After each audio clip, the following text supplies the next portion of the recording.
Good morning, friends. I thought we could start today's video a little different. A get ready with me. I have a lot of updates to tell you guys about, and I know that I said in my last video I was rebranding, but my business model is changing too. Last year got, well, overwhelmed. I started to turn down wholesale orders. I had my first ever really big wholesale order to a big retailer. Other than that, before then, I had been selling to really small specialty boutique stores, and they wanted a ton of units that I just didn't feel like I could make.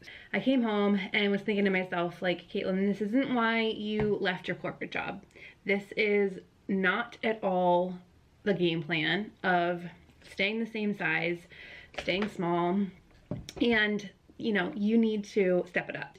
In that case, I know a lot of you guys have commented and said, like, hire someone. I was very nervous about hiring someone for multiple reasons, and I'm sure if you own your own business, you're very protective too, but I felt like I didn't want to give away all my recipes. And then I was really worried about spending all this time training someone and then having them change their mind. It's also a big investment to get all the equipment. I did look into it, and as you guys saw, I bought that really big lye tank that I still haven't used. I could either keep manufacturing myself, invest in equipment and employees, or take the route that I'm taking and have some of my products manufactured. So that's what I've been working on behind the scenes. The process of manufacturing, once you've found people, you go through a whole entire sample process.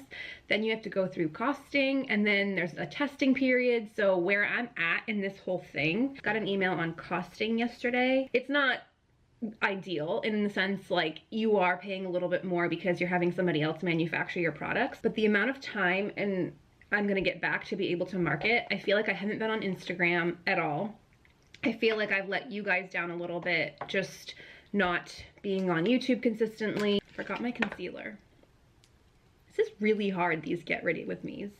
I watch them all the time on TikTok, and I'm trying to look at myself in the viewfinder.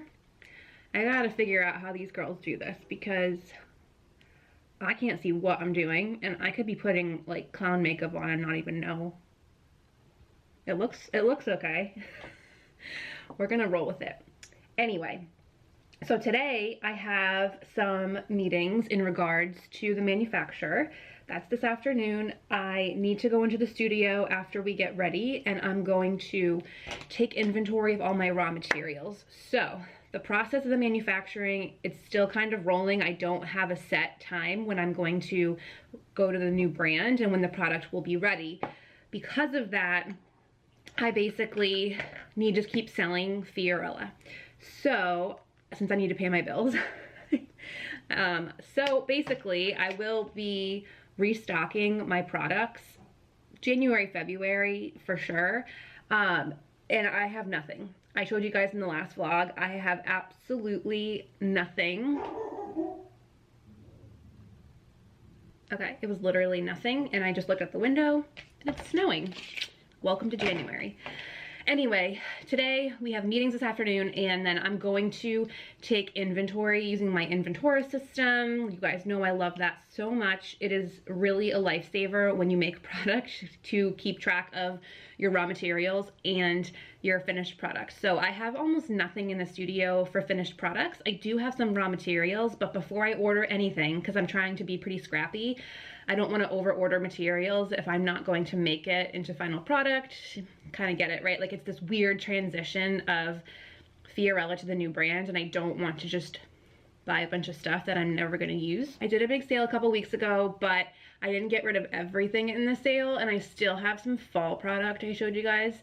So I'm gonna do my mystery boxes. I just checked my mascara in a bigger mirror, and I actually did okay. A bunch of Bite Beauty lipsticks a little while ago, and I'm kind of sad that they're basically going away. I don't know if you guys saw that, but Bite Beauty is no longer.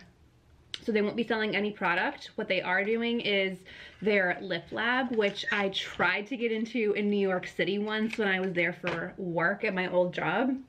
It is very cool. You basically sit at a counter and they have someone help you mix a lipstick color that's kind of custom. So it sounds like they're trying to roll that out to more places. They only had it in New York for a very long time, and now I think they've added like 4 or 5 different locations. But still kind of sad. I'm a lipstick person. I absolutely love lipsticks, lip products, glosses, all that stuff. And so I feel like I loved Bite because that was like their thing, right? You knew them for their lip products. I don't really know what happened either. I feel like I want to like research it and find out, because lipstick is one of those products that everyone buys. I don't know. If you guys know more about it, let me know, because I am curious when businesses sort of close up, especially ones that are well known like that and seem like they're doing great. So yeah.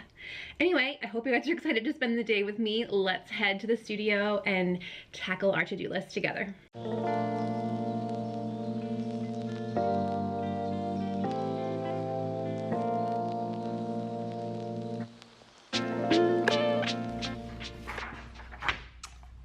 Just got in. We are going to ship the 4 orders that I have. I have 2 fair orders, and they're all lip balms. So we're gonna get those just packaged up, and then I will show you guys how I actually do my mystery boxes.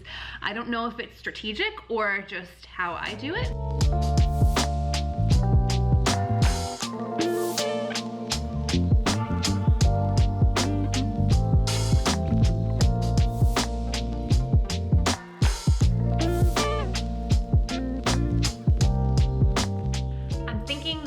Way to do the mystery boxes this time. I just cleared off the table over here.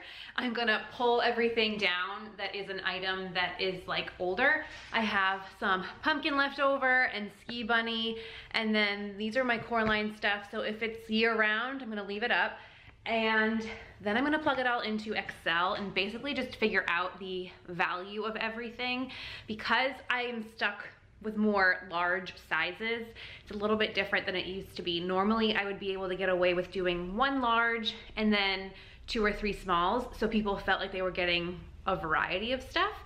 I don't want to do like a mystery box and just send 2 larges and like that's it. It just doesn't seem as fun. So I'm gonna try and figure out how to package these up the most exciting way, but I'm first gonna pull everything down so that I can truly see, like, you know, what my inventory is, because the next step after I pull that down and do the mystery boxes is to figure out how much I have to make of everything else and restock.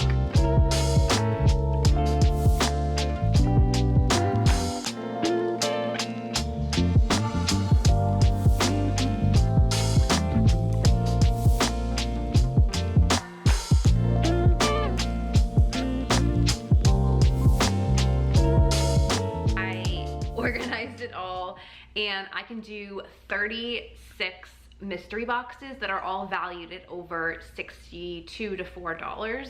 So I'm gonna sell them for 30. It's like a 50% savings, but I usually always throw in like an extra lip balm, or I have some bath bombs that I didn't have boxes for.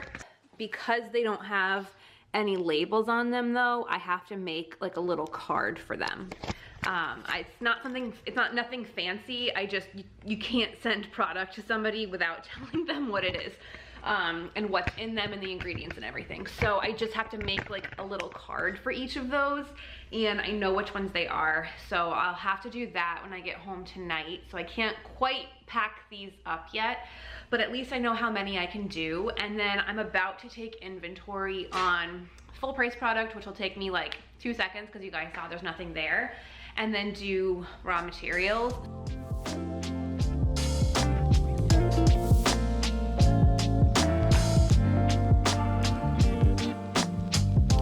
So for some reason my Inventora app isn't working, which has never happened. The app is working, it's like the audit section. They have this really cool spot where you can say you want to run an audit, and you can do the entire studio, you could do by section. So I was doing it by section, trying to take inventory of my jars. Tasks are pretty much done at the studio, so I'm gonna head home and get comfy and cozy and do some computer work. A few minutes before my meeting, I got home, snuggled Lucy, and I think I'm gonna clean because I have a messy situation.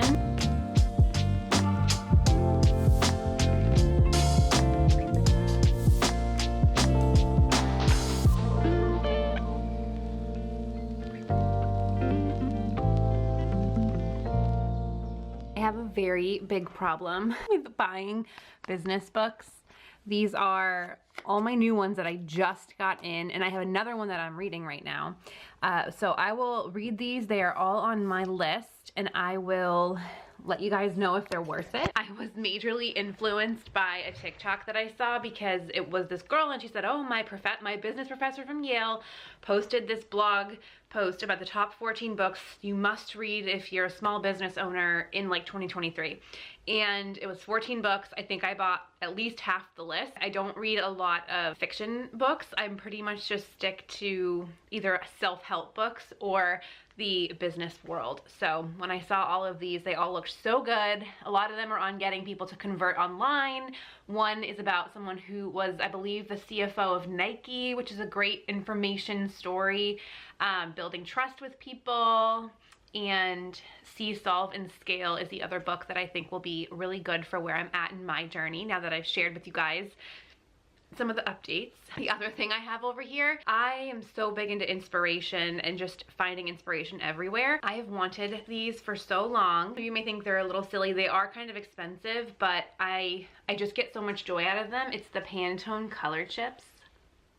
I mean, hello. It's actually really helpful because now I'm going to rebrand. I'm going to be working on some new packaging, and I want to make sure I know the Pantone colors of each of my patterns so that I can make sure it's cohesive, because sometimes you'll have issues like if you're doing something like one of the labels is going to be matte and one's going to be shiny or one's going to be a different material. Colors look different on different materials, and especially for your screen. When you look at something on the screen, it's completely different than in person. So using these in person means that you'll actually get a better idea of the color and what it will look like once it's on packaging. Love that I'm building my office to be a space that's incredibly inspiring and light and airy and fun. And if you don't have the luxury of having your own office, if you even can find a little space that's yours, even within your house. So it may not be an entire room. This is a guest room. The couch that you're sitting on pulls out, but just try to find a way for you to have a little corner of inspiration for yourself. Trust me when I say it's something that has helped me in my business to just be inspired and surround yourself with things that make you happy and creative and think about new ideas and different things. And whenever I used to hear people talk about that, I used to not understand. But now that I've started to fill my office with things that do that for me, I completely understand what that message is all about. So I'm probably gonna, I don't know why I looked at my arm like I had a watch on, because I don't. But watches are trending, I've heard, and I might have to go and get mine some new batteries. I have some really nice watches that were popular like 10 years ago, and I think I might have to start wearing it again because it is really pretty. Anyway, I think it's close to time for my meeting, so I'm gonna jump on and I'll check back with you guys later. My meeting went really well, and I am now dressed because we are going out to dinner with some of our friends. So I figured I would just end here, but I've got my little winter outfit. If you're from Boston, New England, or any cold space, it's really hard to look cute in the winter. So this is all I've got today. I hope you guys are excited to learn more about the process I'm going through. I will share as much as I feel comfortable sharing, and yeah, if you have any questions, always leave them down in the comments below. And thank you so much for watching. I will see you guys in the next one. Bye.